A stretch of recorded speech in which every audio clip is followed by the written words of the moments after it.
For my senior seminar project, I'm doing research on the possibility of a pirate out of the Chesapeake Bay area around the 1880s.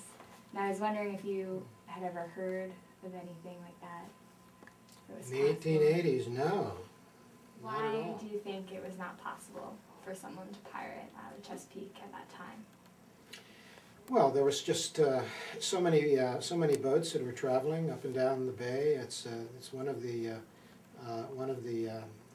heavily traveled regions, waterways, of either people in pleasure boats or sailboats or commercial boats.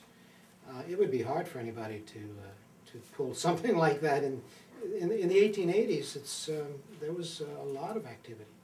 It was not such a remote area. So you're saying he was more likely to get caught?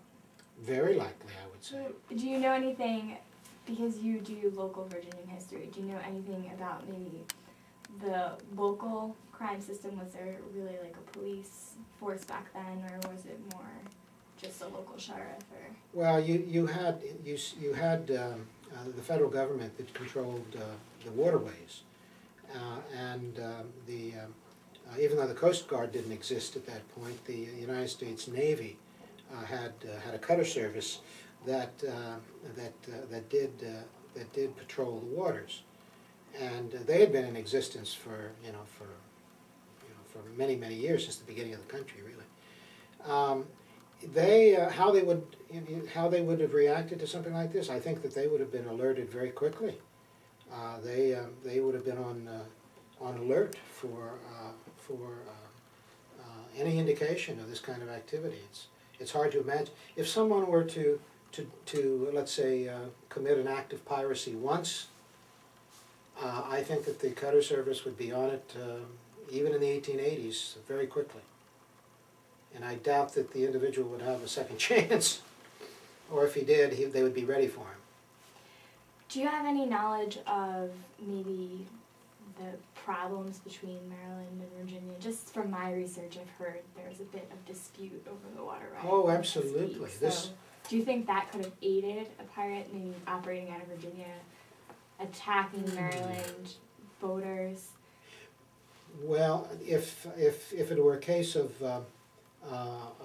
Maryland or Virginia jurisdiction, yes, because ever since the time that Lord Baltimore was given his charter to the colony of Maryland, Maryland had ownership of the entire Potomac River. Normally, bodies of water were split up the middle when they came next to another, but in this case, Lord Baltimore got the whole thing. That's one of the reasons we think he probably wrote it himself, and that has caused lots of problems between Maryland and Virginia over the years. That was one of the problems that actually came to James Madison's attention when he was traveling back from Congress, and he noticed in Alexandria that Maryland ships were unloading right up on the Maryland shore, the Virginia shore, because at high tide the river extended right on up to Virginia shore, and at that particular point Virginia was supposedly extracting tariffs or taxes from imports, and so he was complaining that no one was paying any attention to those imports. So that was one problem. A more recent problem has to do with when Fairfax County was trying to take water out of the Potomac River. Maryland got upset about it. That's our river, they said. So yes, there's been a long history of problems between Maryland and Virginia over the use of the waterways.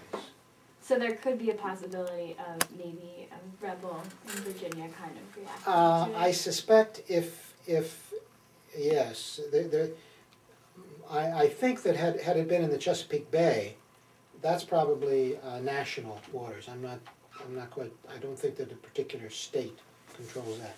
If it were in the Potomac River, that gets a little more iffy. I think you could have problems between Maryland and Virginia on that issue, or maybe someone from Maryland thought that he would be protected taking Virginia vessels. I don't know, but that certainly it wouldn't.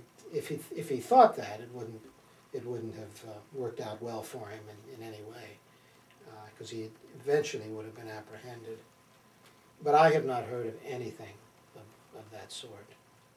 So I've told you how I came across this story of the last American pirate on a restaurant I happened to visit on vacation.